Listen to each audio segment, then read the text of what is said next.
আসসালামু আলাইকুম। ট্যাক্সম্যানের পক্ষ থেকে সবাইকে ধন্যবাদ। আমরা 2020 সালের ধারাবাহিকতায় এবারও আপনাদের সামনে পার্সোনাল ট্যাক্সের রিটার্ন কিভাবে প্রিপারেশন করা হবে আমরা সেই বিষয় নিয়ে আপনাদের সামনে হাজির হয়েছি। আমি তো শুধু আপনার পরিচয় বলে প্রশ্ন করুন। জি, আসসালামু আলাইকুম। জি স্যার, আমি জহিরুল বলছি। জি আমার প্রশ্নটা হচ্ছে স্যার, সেকশন 52 তে ওইখানে ট্যাক্স বেসের একটা ডেফিনিশন দেওয়া আছে। জি জি, ওই ট্যাক্স পেড বলতে কি ওইখানে একটা বলা আছে যে গ্রস রিসিপ্ট। কারণ আমার কনফিউশনটা হচ্ছে গ্রস রিসিপ্টের মধ্যে কি না গ্রস বিল। গ্রস বিলের মধ্যে তো নরমালি স্যার ভ্যাট ইনক্লুড থাকে। এখন ট্যাক্সের ক্যালকুলেশনের সময় কি ওই ভ্যাটটা সহ হবে?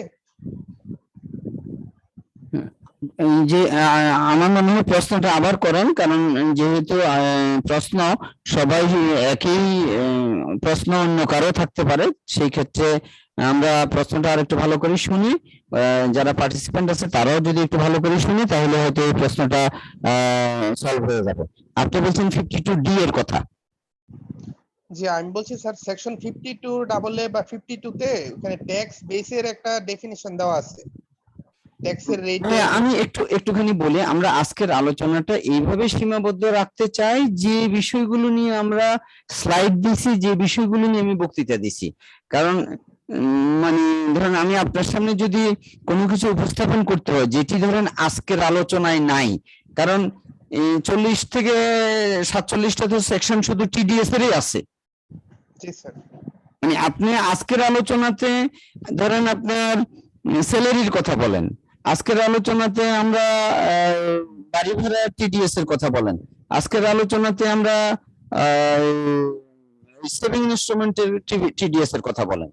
তারপরেও আপনি আমাকে বলেন, আমি যেহেতু বলছেন কিন্তু আসলে আলোচনাটা আমি যে স্লাইড গুলো আপনার কাছে উপস্থাপন করছি সেই স্লাইডের উপরে যদি আমরা আলোচনাটা সীমাবদ্ধ রাখতে পারি তাহলে ভালো হবে। কারণ আপনি এই বিষয়টা নিশ্চয়ই মানবেন, কারণ হচ্ছে যে ধরেন আমি তো হিউম্যান বিং, আপনি আমাকে হঠাৎ করে যদি ধরেন আজকের আলোচনার বাইরে প্রশ্ন করেন আমি রিকল করতে পারবো কিনা কোনো গ্যারান্টি আছে কিনা বলেন আপনি আমাকে।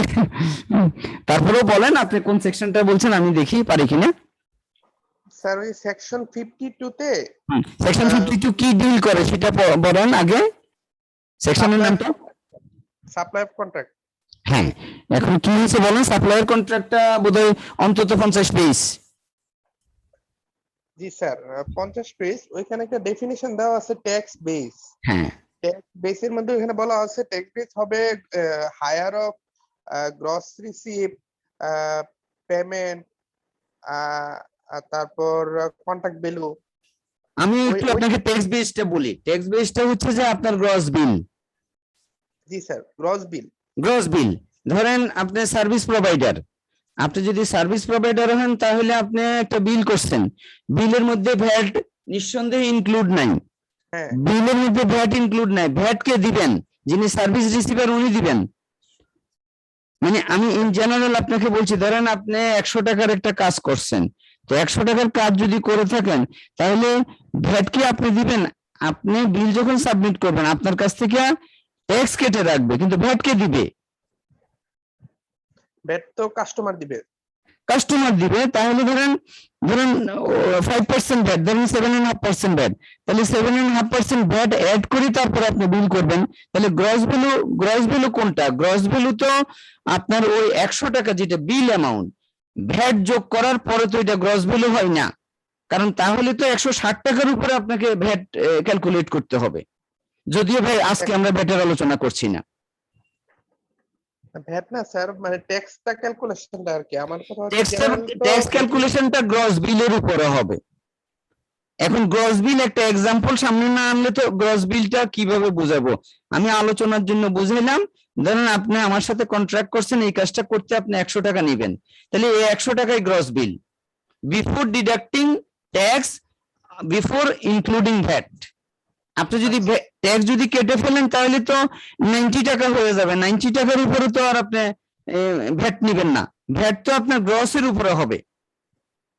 আবার ভ্যাট যোগ করার পরে যেটা হবে সেটাও তো গ্রস না, কারণ সেটা তো আফটার অ্যাডিং দ্য ভ্যাট। আমরা ভ্যাটের উপরে একটু একটা আলোচনায় আসবে এবং টিডিএস এর উপরে আপনাদের সামনে একটা আলোচনা তুলে ধরবো, কিন্তু আলোচনা তুলে ধরে ভাইয়া কি লাভ হবে, কারণ আসলে কাকে বলবো কি বলবো কে কি শুনতে চাই তো কিছুই জানি না, বুঝতে পারছেন কিনা। আসলে তো টার্গেট অডিয়েন্স হলে ধরেন 10 জন 20 জন 100 জন এরকম টার্গেট অডিয়েন্স নিয়ে যে স্যার এটার উপর একটা বক্তৃতা দেন, তাহলে ধরেন আমি একটা প্রিপারেশন নিয়ে একটা বক্তৃতা দিলাম।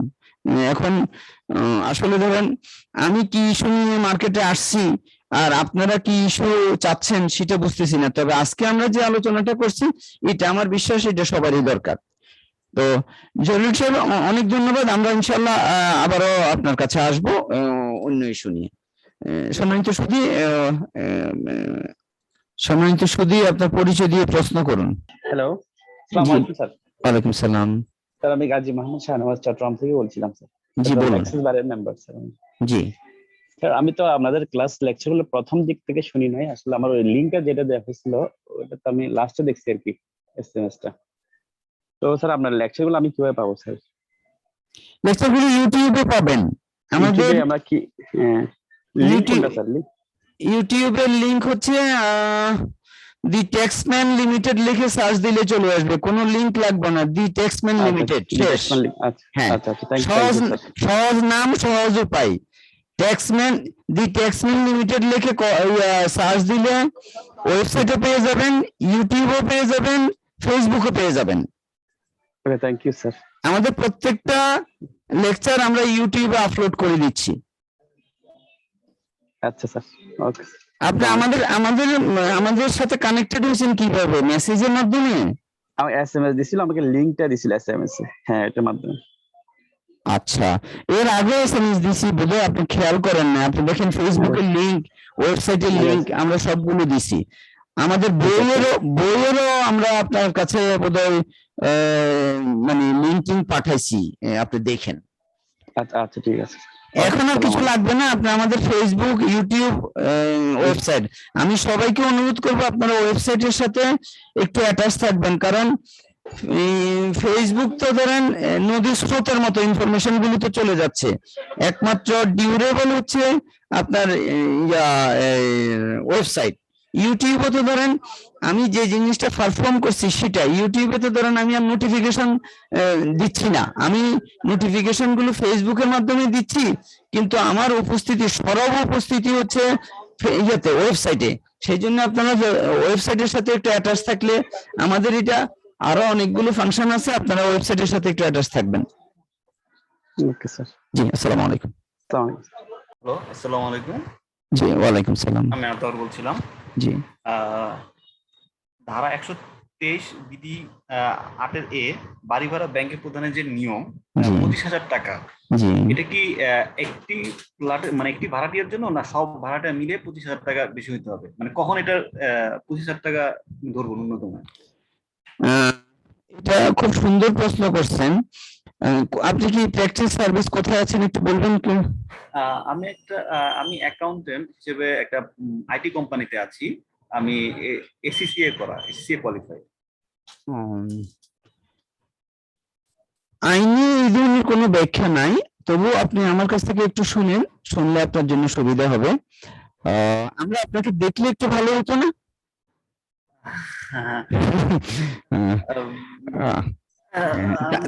তাহলে আলোচনাটা প্রাণবন্ত হইতো।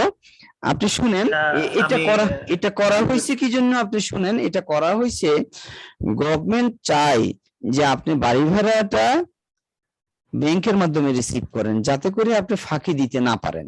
এটা হচ্ছে যে গভর্নমেন্টের মূল উদ্দেশ্য। এখন আমি বলছি, সেখান থেকে আপনি নিজে উত্তর খুঁজে পাবেন এবং অডিয়েন্স উত্তর খুঁজে পাবে। বিষয়টা হচ্ছে, মনে করেন আপনি একজন এসএসসি, আপনি কি করলেন, আপনি আপনার রিটার্নে আপনি দেখালেন যে আমি 25,000 টাকা বাড়ি ভাড়া পাইছি। গভর্নমেন্ট আপনাকে এটা জিজ্ঞাসা করতে যাচ্ছে না যে আপনি কয়জনের কাছ থেকে বাড়ি ভাড়া পাইছেন 25,000 টাকা। এটা আপনি যখন 25,000 টাকা বাড়ি ভাড়া পাচ্ছেন, তখন বলতেছে যে ভাই আপনার ব্যাংক অ্যাকাউন্টের ব্যাংক স্টেটমেন্ট নিয়ে আসেন, আপনি ব্যাংক স্টেটমেন্ট নিয়ে আসেন। তখন বলবে যে আপনি ব্যাংক স্টেটমেন্ট নিয়ে আসেন, আপনি তো ব্যাংকের মাধ্যমে ভাড়া রিসিভ করেন নাই। তখন আপনি বলতে পারেন যে আমি তো এখানে 5 জন ভাড়াটিয়ার কাছ থেকে আমার মানে 5,000 টাকা করে আমি পাইছি। তখন উনি যদি আপনাকে বলে যে আইনে কি কোথাও বলা আছে যে 5,000 টাকা হলে আপনি মানে ক্যাশে রিসিভ করবেন, আইনে কি বলা আছে এগ্রিগেট কোথাও রিসিভ করবেন? 25,000 টাকার ঊর্ধ্বে বলা আছে, এটাই আন্ডারস্ট্যান্ডিং। তবে এটা গভর্নমেন্ট এই কথা বললো, ব্যাখ্যাটা হচ্ছে 25,000 টাকা আপনি একটা ভাড়াটিয়া 25,000 টাকার ঊর্ধ্বে যদি হয় সেটার কথা বোঝানো হয়েছে। কিন্তু এখন আপনি ধরেন জটিল বিষয়, 2 জন ভাড়াটিয়া 15-15-30, তাহলে 30,000 টাকা আপনি যদি ডিক্লেয়ার করতে যান তখন আপনাকে ট্যাক্স অফিসার জিজ্ঞাসা করতে পারে যে ভাই এটা তো 25,000 টাকার ঊর্ধ্বে, আপনি ব্যাংকের মাধ্যমে রিসিভ করেন নাই কেন? আমি বুঝতে পারছি কন্ট্রোভার্সিয়াল, কিন্তু গভর্নমেন্ট আইন যে করছে, আইনের ব্যাকগ্রাউন্ডটা হচ্ছে যদি ভাড়াটিয়ার ভাড়া 25,000 টাকার ঊর্ধ্বে হয়, এটি একটা ভাড়াটিয়ার জন্য বলা হয়েছে। কিন্তু বাস্তবতাটা প্র্যাকটিসে যখন আপনি যাবেন বিষয়টা ভিন্ন রকম হইতে পারে। ধরেন আপনার 10টা কাঁচা ঘর আছে, প্রত্যেকটা ঘরে ধরেন আপনার 10,000 টাকা করে ভাড়া, 1 লাখ টাকা। এখন আপনি কি উত্তর দিবেন? আইন তৈরির স্পিরিটটা হয়েছে কিন্তু একজন ভাড়াটিয়ার জন্য, একজন ভাড়াটিয়ার ভাড়া যদি 25,000 টাকার বেশি হয়। কিন্তু যখন আপনি এগ্রিগেট হয়ে যাচ্ছে তখন কিন্তু আইনটা তার অ্যাপ্লিকেশনে যখন যাচ্ছে তখন সে বলতেছে যে আপনি তো 1 লাখ টাকার উপরে ভাড়া পাচ্ছেন, এখানে তো 25,000 টাকা বলা আছে। আচ্ছা আশা করি আমি প্র্যাকটিস এবং থিওরি ক্লিয়ার করতে পারছি এবং আইন তৈরির ব্যাকগ্রাউন্ডটা স্পিরিটটা আপনাকে বুঝাইতে পারছি। বুঝতে পেরেছি বিষয়টা। কাজী আতাহার রহমান না, অনেক ধন্যবাদ আমাদের সাথে অ্যাটাচড হওয়ার জন্য। আমরা আপনাকে কিভাবে কানেক্ট করছি ভাইয়া? আমি মোস্ট প্রবাবলি ফেসবুকে লিংকটা পেয়েছিলাম যে আজকে একটা হবে, ওইখানে লিংক দেওয়া ছিল জুমের, আমি ওখান থেকে সরাসরি ঢুকে গিয়েছি। আচ্ছা, অনেক ধন্যবাদ। আমাদের ওয়েবসাইটের সাথে একটু অ্যাটাচ থাকবেন, আমাদের ওয়েবসাইটের সাথে একটু অ্যাটাচ থাকবেন, কারণ ওয়েবসাইটটা স্থায়ী। আমাদের ওয়েবসাইটের অ্যাড্রেস হচ্ছে দ্য ট্যাক্সম্যান লিমিটেড এলটিডি, সংক্ষেপে এলটিডি, দ্য ট্যাক্সম্যান লিমিটেড.com। জি আচ্ছা, এখানে মাল্টিপারপাস ওয়েবসাইট, এটার সাথে অ্যাটাচ থাকেন। আরো বেশ কিছু ফ্রি সার্ভিস আছে প্রফেশনালদের জন্য, আশা করি আপনারা উপকৃত হবেন। Thank you sir. আপনাকে ধন্যবাদ। সম্মানিত সুধী, আপনার পরিচয় বলে প্রশ্ন করুন। ধন্যবাদ স্যার, আমি উত্তম কুমার মন্ডল। জি, আমি প্রথম থেকে আপনাদের এই সেশনে ছিলাম। আচ্ছা, অসংখ্য ধন্যবাদ। আমি একটু একটা বিষয় জানতে চাচ্ছিলাম, সেটা হচ্ছে আপনাদের রিটার্ন ফর্মের যে IT10B যে ফর্মটা আছে, এখানে 17 নম্বর সিরিয়ালের যে অর্জিত তহবিল সমূহ, এখানে একটা বিষয় আছে যে অন্যান্য প্রাপ্তি। আমি স্যার এই অন্যান্য প্রাপ্তি জিনিসটা একটু বুঝতে চাচ্ছিলাম যে অন্যান্য প্রাপ্তিটা তার সামনে আছে, পেজটা একটু খোলেন। হ্যাঁ স্যার, এই যে সামনে আছে। এই পয়েন্ট নাম্বারটা কত একটু বলে দেন আমাকে। 17 নম্বর সিরিয়ালের অন্যান্য প্রাপ্তি, ওখানে প্রদর্শিত রিটার্ন আয় 17। হ্যাঁ 17 স্যার, অর্জিত তহবিল সমূহ স্যার। IT10B। উত্তম কুমার সাহেব, আমি IT10B 2016 দেখেন তো লেখা আছে কিনা। IT10B 2016। হ্যাঁ, এখানে আছে স্যার পরিসম্পদ দায় ও ব্যয় বিবরণী। না, আমার মনে হয় নম্বর সিরিয়াল। আমি একটু আপনাকে গাইড করি। আমার মনে হয় আপনি কি বাংলা কোনো ফর্ম ব্যবহার করছিলেন? হ্যাঁ হ্যাঁ স্যার, বাংলা। না, আমি এটার সাথে পরিচিত না। এবং আপনি যেটা বলছেন 17 এ আছে net wealth at the last of the previous income ইয়ার। আমি এটা তো 17 এ তো আর লেখা আছে, 16 এ লেখা আছে নেট ওয়েলথ 14 + 15, 17 এ লেখা আছে net wealth at the last date of the previous income year. আচ্ছা স্যার, তারপর একটা স্যার এই other fund outflow during হ্যাঁ, the other year. fund, sir. It is হ্যাঁ, হ্যাঁ, 19, sir, এটা একটু এটা তো 19 এ হ্যাঁ, আছে। হ্যাঁ, স্যার, এটা একটু যদি হ্যাঁ 19 এর কোনটা বলেন?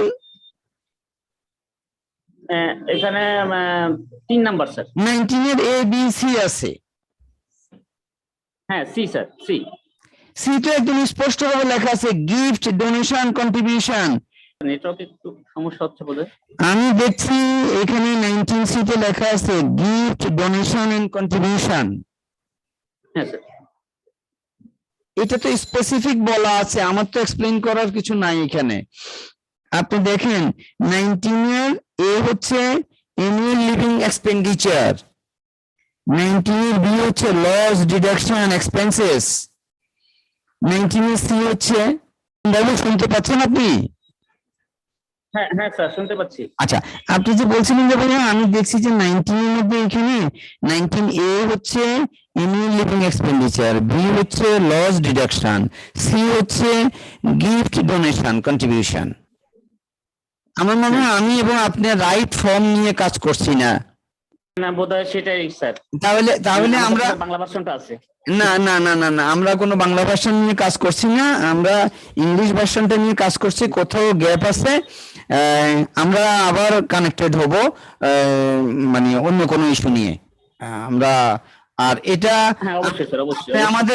আমাদের ওই যে হ্যান্ডবুক অফ পার্সোনাল ট্যাক্সের সাথে একটু পরিচিত হলে ভালো হবে। ওখানে আমরা রিটার্নটা একেবারে ওখানে ছেপে দিছি, আর বাংলা ফর্ম নিয়ে কাজ না করা ভালো। কোথায় আছেন স্যার, আমি এবার প্রথমটাও উত্তম বাবু? কোথায় আছেন? হ্যাঁ, স্যার, আমি খুলনাতে আছি, স্যার। খুলনাতে কিসের সাথে আছেন? খুলনাতে আছি, স্যার। কিসের সাথে আছেন? Practice, sir, survey? আমি একটা কলেজের প্রভাষক, স্যার। খুলনাতে কলেজের প্রভাষক, গভর্নমেন্ট কলেজ নাকি নন গভর্নমেন্ট কলেজ গুলো? নন গভর্নমেন্ট কলেজ গুলা? Sir, non government college. আপনি কি ট্যাক্স পড়ান? হ্যাঁ। আমার বইগুলো কালেক্ট করেন। আমার বইগুলো কালেক্ট করলে আমার মনে হচ্ছে যেন আপনি প্রপারলি গাইডেড হবেন। আচ্ছা, স্যার। আপনি বইগুলো একটু কালেক্ট করেন, প্রপারলি গাইডেড হবেন। আমাদের ওয়েবসাইটের সাথে অ্যাটাচ থাকলে আমার মনে হয় আপনার জন্য সুবিধা হবে। আর আপনি যে ভার্সনগুলো নিয়ে কাজ করছেন এগুলো অনেক ওল্ড ভার্সন। আচ্ছা, স্যার।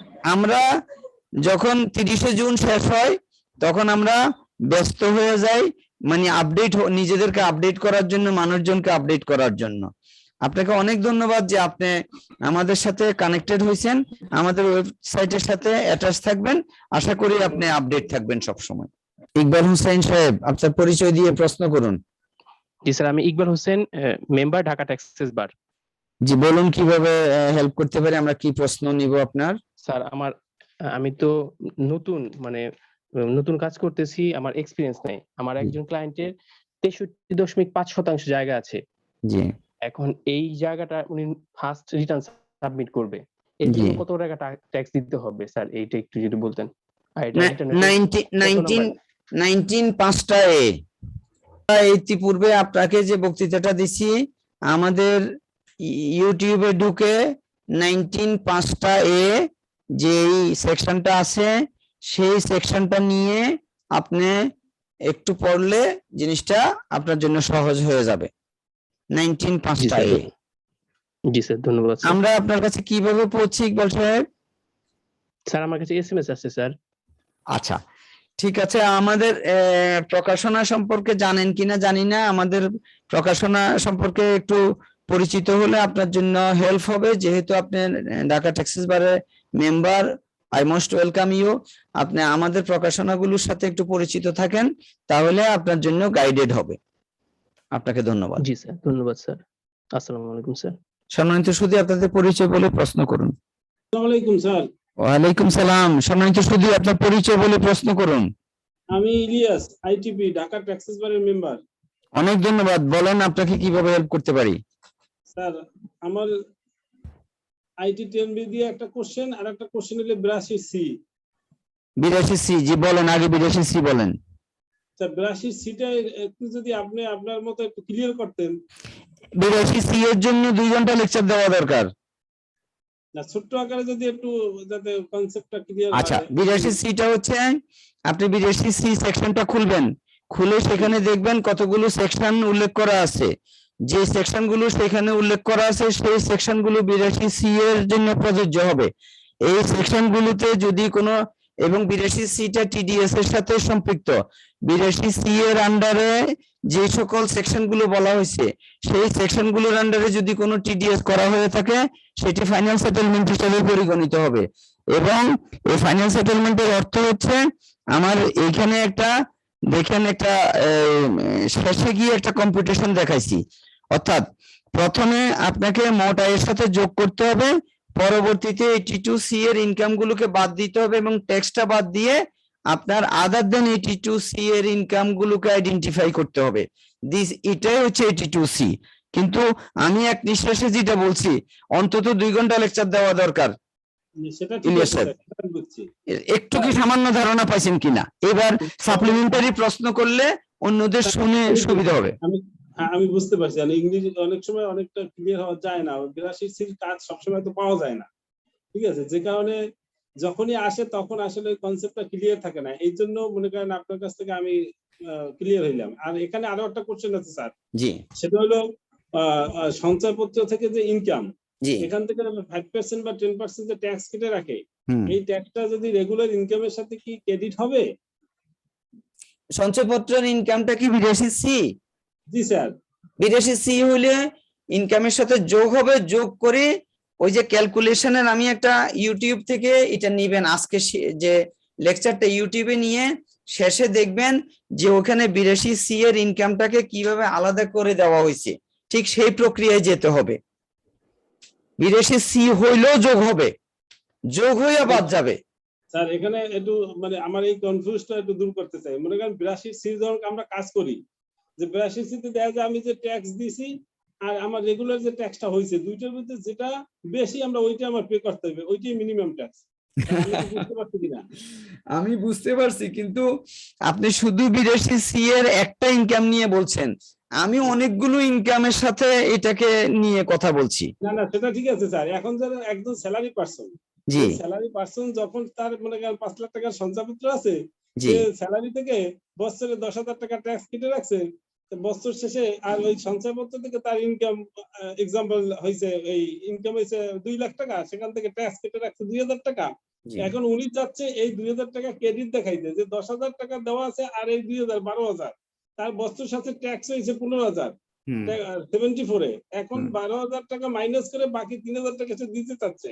কিন্তু আমি এর আগে এরকম কোনো ঝামেলায় পড়ি নাই, কিন্তু গত বছরে একজন ক্লায়েন্ট তারটা ওই অডিটে পড়ছে, হ্যাঁ অডিটে সে বলছে তারা মানতেছে না, যে না এটা আপনি যোগ করবেন কেন, এটা তো যোগ করতে পারেন না, এটা তো আপনি আলাদাভাবে, এটা তো ফাইনাল সেটেলমেন্ট। এখন কথা তার লজিকটাও যখন সে বলছে, বা এটা আমিও বুঝতে পারতেছি আসলে ফাইনাল সেটেলমেন্ট, কিন্তু আসলে ম্যাক্সিমাম লোকজন তো এরকম ক্রেডিট দেখাইয়া, যে মনে করেন আমার বেতন দিয়ে 10,000 আর ওই সঞ্চয়পত্রের 3,000, এই 10 3 13,000, এই 13,000 মাইনাস করে বাকি টাকাটা পেড করে আসলে কিন্তু, আর ইনকামটা ইনকামের সাথে যোগ করে যখন ট্যাক্স ক্যালকুলেশন করে তখন ওই সঞ্চয়পত্রের ইনকামটা বাদ দিয়ে তারপরে ট্যাক্স ক্যালকুলেশন করা হয়, কিন্তু আসলে সঞ্চয়পত্রের ট্যাক্সটা ক্রেডিট নেওয়া হয়। কারণ আসলে কি এই পন্থা ঠিক না? আসলে ওরা ফাইনাল সেটেলমেন্ট, ওরা এটার সাথে অ্যাড হবে না। আমি কি স্যার আপনার প্রথমটাই ঠিক, অর্থাৎ আপনাকে এখানে মানে সঞ্চয়পত্রের ইনকামটা আপনি যে ট্যাক্স ক্রেডিট যেটা মানে যেটা আপনার কাছ থেকে কেটে রাখছে সেটা তো আপনি অবশ্যই দাবি করবেন, দাবি করতে পারবেন না কেউ বলছে নাকি? হ্যাঁ, এটা নিয়ে এবারে আমি একটা সমস্যা পড়ছি, সেই ফাইলটা এখনো পেন্ডিং অবস্থা আছে। না না না, আমি এটার সাথে একমত না, কারণ এটা তো আপনার অ্যাডভান্স ট্যাক্স। জি স্যার। আপনার এটা তো অ্যাডভান্স ট্যাক্স হলে এখানে আপনি প্রথমে আপনার টোটাল ইনকামের সাথে ধরেন স্যালারি ইনকামের সাথে অ্যাড করলেন, অ্যাড করি, হ্যাঁ ওটা অ্যাড করার পরে আপনাকে আমি একটা ক্যালকুলেশন শিট, আমি তো এখন ধরেন মানে হোয়াইট বোর্ডে থাকলে আমি দেখাইতে পারতাম, আপনাকে এটা ক্যালকুলেশনটা করতে হবে, ক্যালকুলেশনের প্রক্রিয়া করে তারপরে যদি কোনো ট্যাক্স আসে তাহলে সেই ট্যাক্সটা দিতে হবে এবং ওইটা আপনি অ্যাডভান্স ট্যাক্স হিসেবে দাবি করতে পারবেন। কিন্তু এইটা কিন্তু আমি মানাইতে পারি নাই। একজন প্রমোটিভ অফিসার সে বলছে যে আপনি আসলে কিছু আমার মানে মানে মোটামুটি একটা নাজেহালের মতো কথা। না না না না, শুনেন, এই প্র্যাকটিসে কোনো নাজেহাল নাই, প্র্যাকটিস হচ্ছে লার্নিং। আপনি না, এটা ঠিক আছে স্যার, এটা শেখা হয়েছে। আজকে এই কোশ্চেনটা আপনার কাছে করতে পারছি। আমি অনেকদিন ধরে এই কোশ্চেনটা কার কাছে করবো মানে আমি বুঝতে আপনি পারছি না। আপনি আমার ইউটিউবে আমি জি যে স্যার। উদাহরণটা দিছি সেটা একটু দেখেন, না বুঝলে আমাকে পার্সোনালি নক করেন। স্যার ইউটিউবে স্যার আপনার এটা ওই যে এই আপনার ওই এই যে আজকের ভিডিওটা দেখবেন যে কতগুলো শীট দেওয়া আছে, ওই দুইটা শীট আপনি একটু ডাউনলোড করে দুইটা শীট, ওই দুইটা শীট দেখে নিয়েন, আপনার আর কিছু লাগবে না। আচ্ছা, ঠিক আছে স্যার। নেক্সট কোশ্চেন আছে আমার আপনার ইসে স্যার, ওই যে আইটি 10B তে স্যার। জি বলেন। আইটি 10B স্যার এই যে নতুন ফর্ম আইটি 10B 2016 জি 2016 এর আগে তো সবসময় আমি আইটি 11 গোয়া ওইটা দিয়ে কাজ করতাম। হুম। তাই এবছর থেকে আমি গত বছর পর্যন্ত ওইটি, এবছর থেকে আমি এইটা ইমপ্লিমেন্টেশন কি আমি দেখতেছি বিভিন্ন জায়গায় আমি সমস্যা পড়তেছি, অনেকগুলো সমস্যা। আমি একটু স্পিডে বললে স্যার আপনি মাইন্ড করবেন না তো? কোনো অসুবিধা নাই, আপনি বলেন। আপনি যত স্পিডে যাবেন তার চেয়ে অনেক বেশি স্পিড আমার মাথায় সেট করা আছে এগুলা। সরি স্যার, আমি ওই জন্য বলিনি যে আপনার সময় তো কম। Cash and fund outside business 13A 13B 13C 13D noted and কি কারেন্সিস। তারপরে bank card and other card electronic cash. এই ব্যাংক কার্ড এই যে আদার ইলেকট্রনিক ক্যাশ, এই ব্যাংক কার্ড বলতে কি ক্রেডিট কার্ড ডেবিট কার্ড এগুলো সব মিন করছে সব সব। এখন আমি ক্রেডিট কার্ডটা যখন এখানে ঢুকাবো, ক্রেডিট কার্ডটা আমি কিভাবে ইউটিলাইজ করব রিটার্নে? ক্রেডিট কার্ড এখানে কেন ঢুকাবেন? ক্রেডিট কার্ডে কি ক্যাশ থাকে নাকি?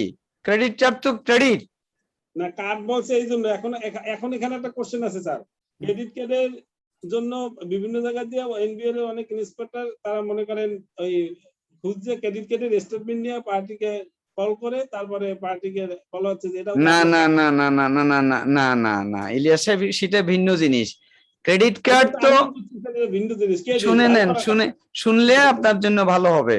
ক্রেডিট কার্ডটা হচ্ছে আপনি কারো কাছ থেকে ধরেন বাকিতে জিনিস কিনা, কিন্তু ধরেন জুলাইয়ের 1 তারিখ থেকে জুনের 30 তারিখ পর্যন্ত আপনি যোগ করেন কত টাকা আপনি খরচ করলেন।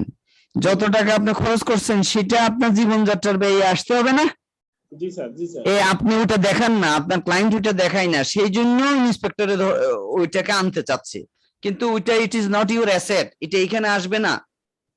ডেবিট কার্ড আসতে পারে, অন্য কোনো ওয়ালেট যদি থাকে ওয়ালেট গুলো আসতে পারে, বিকাশ আসবে, নগদ আসবে, অন্য কোনো ওয়ালেটে টাকা থাকলে সেই টাকা আসবে। ক্রেডিট কার্ড আসবে না, ক্রেডিট কার্ড তো অ্যাসেট না। ক্রেডিট কার্ডে কি আপনি টাকা জমা দিয়ে রাখছেন নাকি? না না স্যার। এই এখন বলেন, এবার সাপ্লিমেন্টারি প্রশ্ন করেন। স্যার এই 13 নম্বর সিরিয়ালে 13ABC এর আগে তো আমরা করতাম একটা ক্যাশ অ্যাকাউন্ট। ক্যাশ অ্যাকাউন্ট ক্যাশের ব্যালেন্সটা বের করতাম। এখানে এখানের জন্য এইটা কি ওই ক্যাশ অ্যাকাউন্টে কি প্রযোজ্য? ক্যাশ অ্যাকাউন্ট প্রযোজ্য নয় কেন? আপনি ক্যাশ অ্যাকাউন্ট করে আনি এখানে বসান। আপনি ক্যাশ অ্যাকাউন্ট যদি ক্যাশ যদি অনেকগুলো থাকে তাহলে ক্যাশ অ্যাকাউন্ট করে আনি এখানে বসাবেন। না, আগে তো ক্যাশ অ্যাকাউন্ট করে ক্যাশের যে ব্যালেন্সটা থাকে সেটা ডিফারেন্স আমরা এখানে বসাই দিতাম। না না না না না না, এখন কি করব?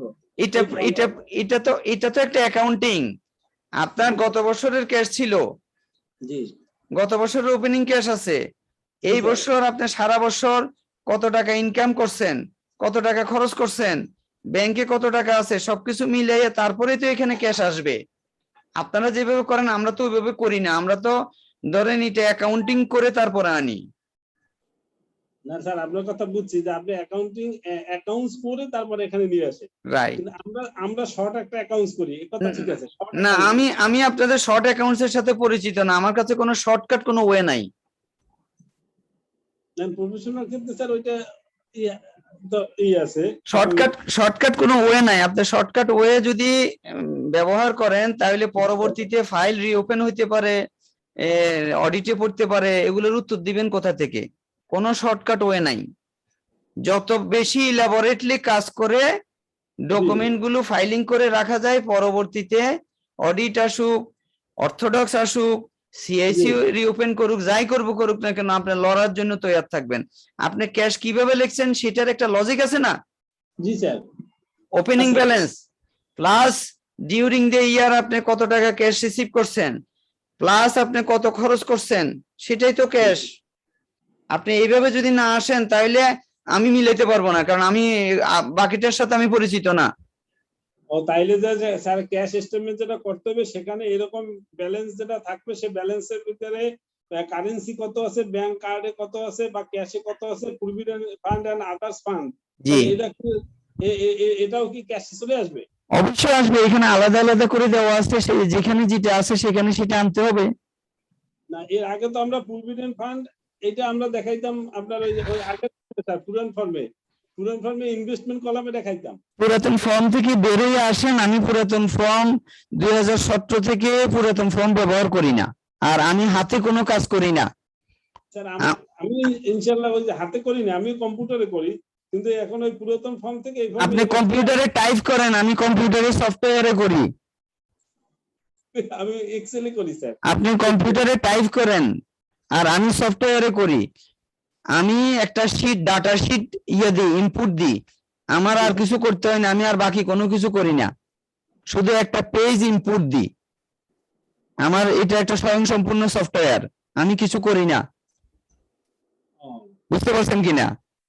বুঝতে পারছি স্যার, একদম এই মতো ওই যে এটা একটা স্বয়ংসম্পূর্ণ একটা সফটওয়্যার। জি স্যার স্বয়ংসম্পূর্ণ আপনি সফটওয়্যার। কোথাও যদি 1 টাকা চেঞ্জ করেন, যত জায়গাতে আসছে সবগুলো জায়গাতে অটোমেটিক্যালি চেঞ্জ হয়ে যাবে, তা না হলে তো আর এটা সফটওয়্যার না। না স্যার এটা ঠিক আছে, ওই এসএপি তারপরে টালি এরকম একটা সফটওয়্যার। আর স্যার আরেকটা জিনিস, ওই যে আপনার যে মোটর গাড়ি, জি গাড়ি 68 এর যে ট্যাক্সটা, জি ওই ট্যাক্সটাই ওইখানে যে 1 বছরে মানে গাড়িটা যখন মনে করেন 25,000 টাকা ট্যাক্স যেটা, সেটি অ্যাডভান্স ট্যাক্স হিসেবে পরিগণিত হবে। একবার পরিগণিত হলে এটা কি প্রতি বছর দিতে হয়? অবশ্যই। কিন্তু ফিটনেস অনেক আমার যে কাস্টমার আছে, ক্লায়েন্ট আছে, তারা তো আমরা ওইদিকে যাবোই না, ফিটনেস আমরা বুঝি না, আমরা ট্যাক্সের লোক। প্রতি বছর 25,000 টাকা ট্যাক্স দিবেন, 25,000 টাকা অ্যাডভান্স ট্যাক্স হিসেবে দাবি করবেন, শেষ, সমাধান নাই।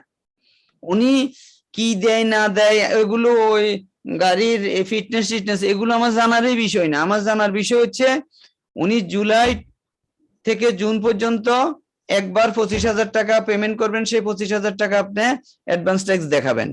বুঝছি স্যার।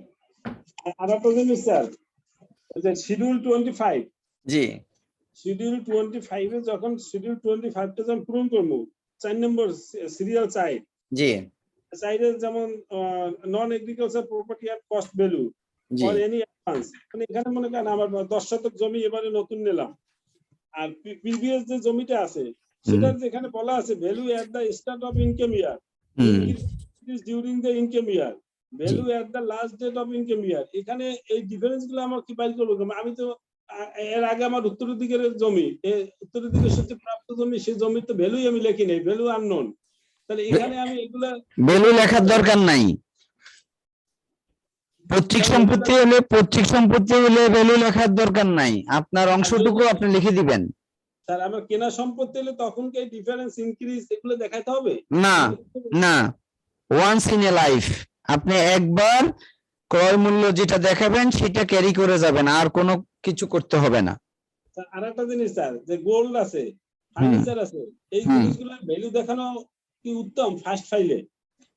দেখাই, অনেকে গোল্ড দেখায়, গোল্ড দেখায় পরবর্তীতে গোল্ড বিক্রি করে ওই যে ক্যাপিটাল বানাই, এগুলো প্র্যাকটিস। কিন্তু আইন হচ্ছে যে আপনি দেখাবেন, ডিক্লেয়ার করলো ইচ্ছা না করলো ইচ্ছা, কারণ এগুলো তো ধরেন বিজনেস অ্যাসেট না, এগুলো তো আসলে ইনক্রিজ ডিক্রিজ হয় না, সেই জন্য এগুলো নিয়ে গভর্নমেন্টের মাথা ব্যথা নাই, এগুলো ওয়ান্স ইন এ লাইফ দেখাই দিলে হয়ে যায়।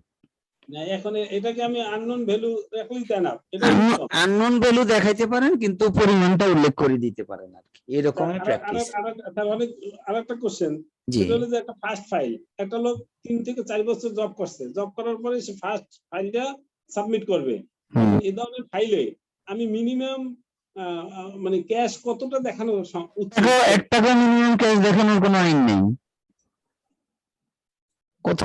কোথাও কোনো আইন থাকলে আমাকে জানাইয়েন, আমার জানা নাই। আমার তো এই জন্যই স্যার কোশ্চেন করছি, কোথাও কোনো ক্যাশ দেখানোর আইন নাই, এগুলো প্র্যাকটিস যারা করে তারা প্র্যাকটিস করে, প্র্যাকটিস করে কৌশল অবলম্বন করে জিনিসগুলো করে নিতে হয়। সেটি তো আর এই ফোরামে বলতে পারবো না, এই ফোরামে বললে তো সেটা মানে ঠিক হবে না, বুঝছেন কিনা? বিমানান একটু বিমানান রাইট, কারণ আমি তো ধরেন আইনের ব্যাখ্যা দেব, এগুলা 1 টাকাও দেখানোর আইন নাই, কিন্তু লাখ লাখ টাকা দেখানো হচ্ছে, দেখানোর একটা টেকনিক আছে, সেটি আমরা এই ফোরামের বাইরে আলোচনা করে নিতে পারবো।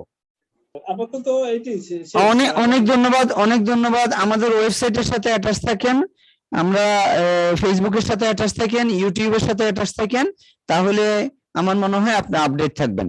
আপনাকে অনেক ধন্যবাদ। জি স্যার, থ্যাংক ইউ স্যার। সম্মানিত সুধী, আপনার পরিচয় বলে প্রশ্ন করুন। আসসালামু আলাইকুম স্যার। ওয়ালাইকুম সালাম। স্যার আমার নাম গোলাম ফারুক, আমি ঢাকা ট্যাক্স বারের সদস্য। জি আমার প্রথম কোশ্চেনটা হচ্ছে বাংলাদেশ সঞ্চয়পত্র জি সুদটা সেটা জি। বিবিধ আয় হিসাবে হবে না সিকিউরিটি সুদ খাতে আয় হবে? বিবিধ আয় হিসেবে হবে, সিকিউরিটিতে বোধহয় তো নেই, আমরা তো আজকে কি সিকিউরিটিতে আলাপ করছি?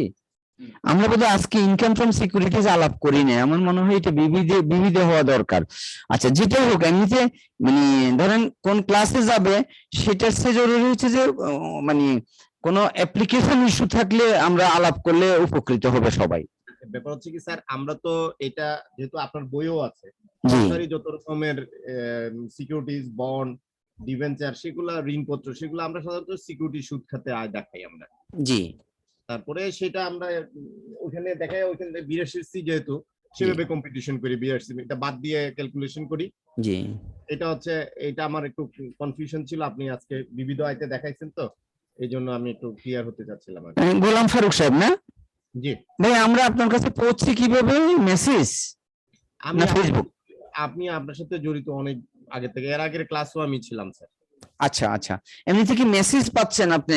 আমি মেসেজ পাই, আপনার বই যেটা হ্যান্ড বুক যেটা, জি সেটা আমি আজকে 4-5 বছর ধরে আমি এটা ফলো করি, কিন্তু এখন পাচ্ছি না, কারণ আপনার এটা এখন তো এটা আরো সহজ, আপনি এখন ঘরে বসে পাবেন। আগে তো বই আমি বিক্রি করতাম না, আগে তো আমি বুক সেলার ছিলাম না। আমি গতবার থেকে তো বুক সেলারের নাম লেখাইছি, তারপরেও যদি না পান তাহলে বলেন তো দেখি আর কি করব। এই বইটা আমি সবসময় প্রতি বছরই আমি আপনার বইটা আমি মানে ইয়ে করে রাখি। গোলাম ফারুক সাহেব, যখন আমি সৌজন্য কফি দিতাম তখন আপনি পাইছেন, তখন তো আমি বুক সেলার ছিলাম না। এখন তো গতবার থেকে তো আমি বুক সেলার, আমি ফেসবুকে অ্যাড দিতেছি বুক সেল করার জন্য, যদিও আমি 2000 টাকা আমার বই ছাপাইতে খরচ হয়, আমি বই বিক্রি করি 1000 টাকায়, বুঝছেন কিনা? কারণ এটা তো সাবসিডি দিয়ে বিক্রি করি। এখন তো আপনি ওয়েবসাইটে ধরেন আপনারা কত কেনাকাটা করেন অনলাইনের মাধ্যমে, ওয়েবসাইটে ঢুকলেই তো আপনি বই পেয়ে যাবেন এখন। এইবারও আমি গিয়ে লিটন বুক হাউসে চাইছিলাম আপনার না না না, আমি বই অন্য কেউকে সেল করতে দিই না, কেউকে সেল করতে দিই না।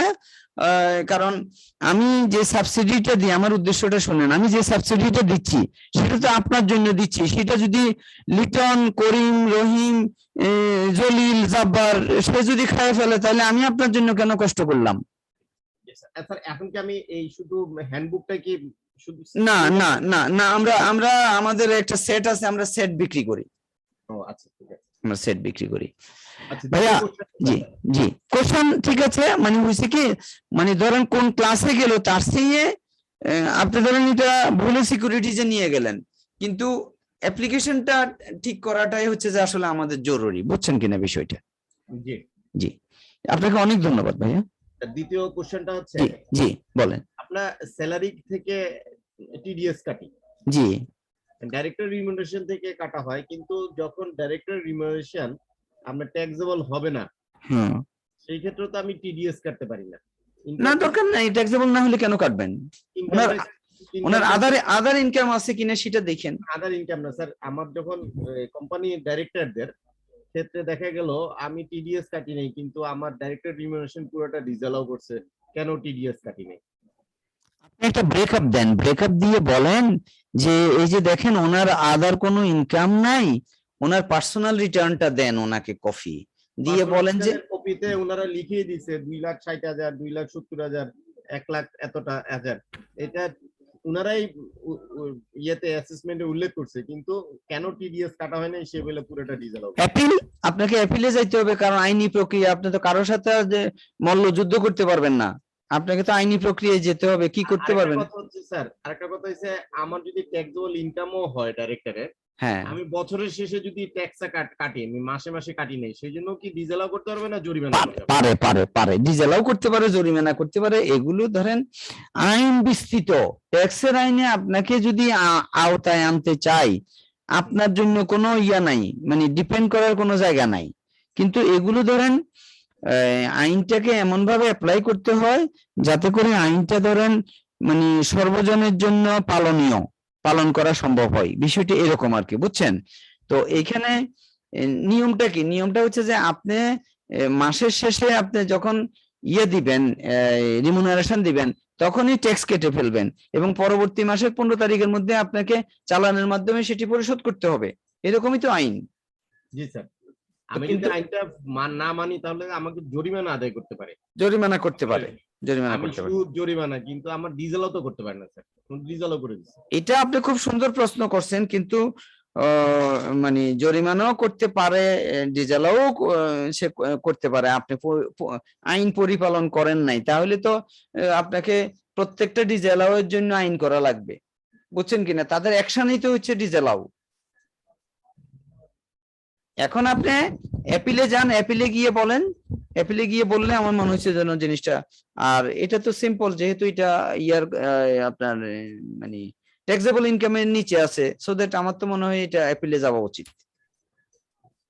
আরেকটা কথা স্যার, আমাদের 82 ইনকাম যেমন এক্সপোর্টের এগেইনস্টে, 82 ইনকাম হলে সেটা আমার ফাইনাল ট্যাক্স, জি তাই না স্যার? জি। সেক্ষেত্রে ওনারা আবার কি করতেছে, এটাকে ফাইনাল ট্যাক্স না করে ওনারা মিনিমাম ট্যাক্স করে আপনার এই টোটাল ক্রেডিটের উপরে 0.6% করে ওনারা আবার গাণিতিক ভুল হিসাবে ওনারা আবার পাঠিয়ে দিচ্ছে। গোলাম ফারুক সাহেব, এইখানে একটা কথা আছে, এখানে কিন্তু কম্পারিজনের সুযোগ রয়ে গেছে, বুঝছেন কিনা? আইন আছে কিন্তু, জি স্যার। ওই যে মিনিমাম ট্যাক্সের যে আইনটা আছে, সেই আইন এবং মিনিমাম ট্যাক্সের আইন এবং 82C দুটার মধ্যে যেটা বেশি হবে সেটাই গভর্নমেন্টের রেভিনিউ হবে। এটা ভুল করে নাই।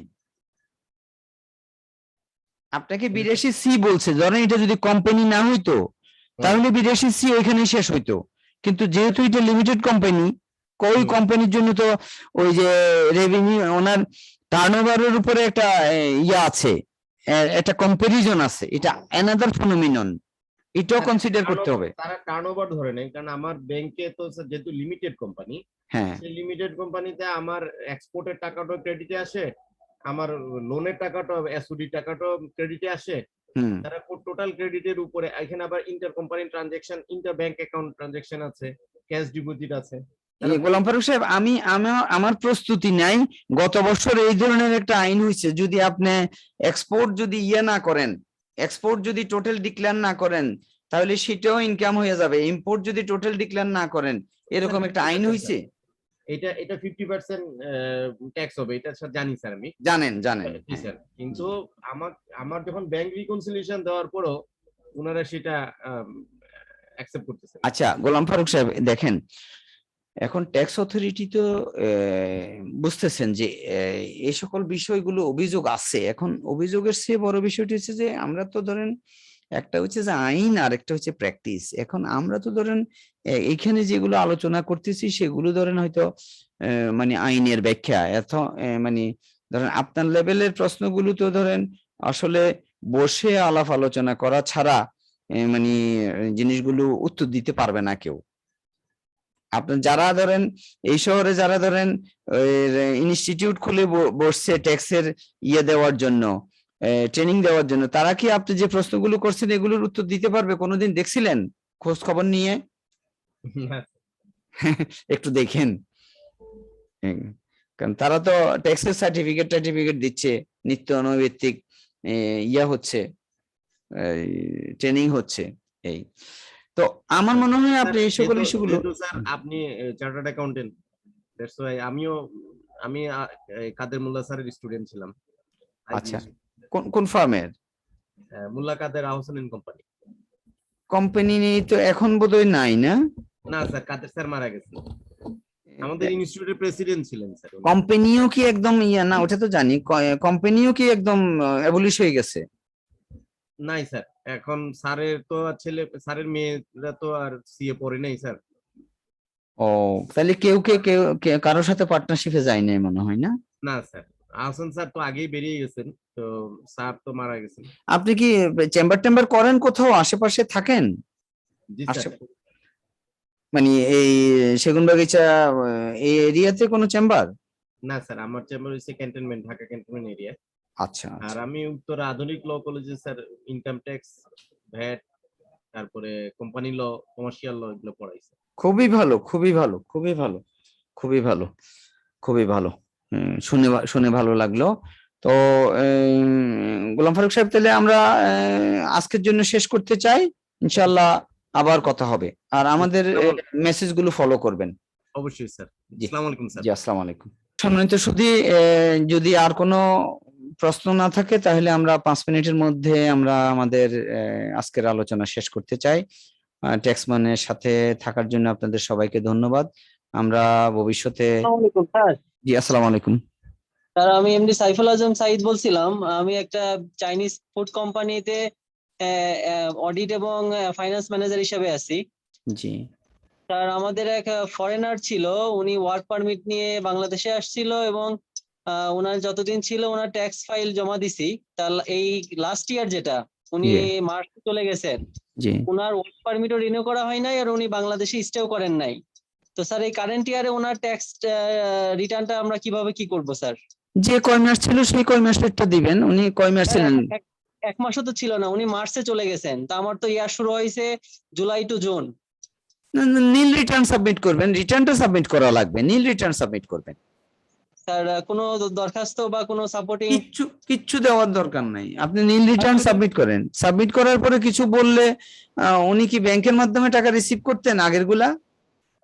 স্যার, ওয়ার্ক পারমিটে ওনারা তো ওই যে চায়না আমাদের হেড অফিস ছিল, ওইখানে ওনারা ওই অ্যাকাউন্ট টু অ্যাকাউন্ট ওনারা লেনদেন করতো। ফরেনারদের স্যালারি আমাদের বাংলাদেশ থেকে হয় না স্যার। সেটা তো বেআইনি। কে বলছে আপনাকে ফরেনারদের স্যালারি ইয়া থেকে, প্যারেন্ট কোম্পানি থেকে হবে? সেটাই তো বেআইনি। আপনার ওয়ার্ক পারমিটে কত টাকা লেখা আছে? স্যার, এটা একটু চেক করে দেখতে হবে স্যার। আচ্ছা, ওয়ার্ক পারমিটে যে টাকা লেখা আছে, এখন তো আপনি ঝামেলায় পড়ছেন। এতদিন বলছেন যে টাকা নেই। যদি প্যারেন্ট কোম্পানি থেকে টাকা নেই, আগে যদি এই কনসেপ্টে যান, তাহলে ট্যাক্স অফিস বলবে যে উনি তো প্যারেন্ট কোম্পানিতে চলে গেছে, সেখান থেকে টাকা নিছে। উনি তো এখনো এখানের এমপ্লয়ি, ওনার ওয়ার্ক পারমিট তো এখনো ভ্যালিড।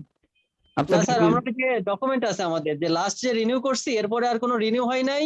আর উনি যে বাংলাদেশ থেকে ডিপার্চার করে চলে গেছে মার্চে, এরপরে থাকা উনি আর দেশেও আসে নাই। ওয়ার্ক পারমিট রিনিউ আর হয় নাই? না স্যার। বাংলাদেশ থেকে ডিপার্চার হয়েছে যে সেরকম কাগজপত্র আছে? জি, সব ডকুমেন্ট আছে স্যার। আর কিছু করা লাগবে না, একটা রিটার্ন, নীল রিটার্ন এবং এখান থেকে ডিপার্চার হয়েছে, ওয়ার্ক পারমিট রিনিউ হয় নাই, এই কাগজপত্রগুলো সাবমিট করে নীল রিটার্ন সাবমিট করে দিবেন। Okay sir, thank you sir. Thank you. যদি কারো কোনো প্রশ্ন না থাকে তাহলে আমরা আজকের অনুষ্ঠানের এখানেই সমাপ্তি করতে চাই। সম্মানিত সুধী, ট্যাক্সম্যানের পক্ষ থেকে আপনাদেরকে সবাইকে আবারও অনেক ধন্যবাদ জানাচ্ছি আমাদের সাথে থাকার জন্য। ভবিষ্যতে আমরা এই ধরনের অনুষ্ঠান আপনাদেরকে জানাবো। যদি আপনারা সময় করতে পারেন তাহলে আপনারা আমাদের অনুষ্ঠানে যোগদান করবেন। আমরা আগামী মাসে আশা করছি যে পার্সোনাল ট্যাক্স প্রশ্নোত্তর পর্ব এই ধরনের একটা অনুষ্ঠান করার জন্য, এবং সেটি আমাদের ওয়েবসাইট, আমাদের ইউটিউব, আমাদের ফেসবুক, সকল জায়গাতে আমরা সার্কুলেট করব। আশা করি আপনারা ওই অনুষ্ঠানে অংশগ্রহণ করবেন। যেহেতু 30শে নভেম্বর পার্সোনাল ট্যাক্স রিটার্ন সাবমিশন করার লাস্ট ডেট, সেই ক্ষেত্রে আপনারা যারা প্র্যাকটিসের সাথে আছেন, যারা সার্ভিসের সাথে আছেন, যারা কোম্পানিতে অনেক দায়িত্ব পালন করেন ট্যাক্স রিটার্ন সাবমিশনের, তারা হয়তো এই প্রশ্নোত্তর পর্ব থেকে উপকৃত হবেন। সেই প্রশ্নোত্তর পর্বে আমরা আশা করছি যে আমরা কোনো বক্তৃতা দেব না, শুধুমাত্র আমরা ওপেন থাকবো প্রশ্নোত্তর পর্বের জন্য। আশা করি আমাদের এই ইনিশিয়েটিভ আপনাদের ভালো লেগেছে, ভবিষ্যতে আপনাদেরকে সাথে পাবো এই আশাবাদ ব্যক্ত করে আমাদের ওয়েবসাইটের সাথে, আমাদের ইউটিউবের সাথে, আমাদের ফেসবুকের সাথে এবং আমাদের প্রকাশনার সাথে আপনারা একাত্ম থাকবেন, এই আশাবাদ ব্যক্ত করে আপনাদের সবাইকে ধন্যবাদ জানিয়ে আজকের মতো এখানে বিদায় নিচ্ছি। আসসালামু আলাইকুম।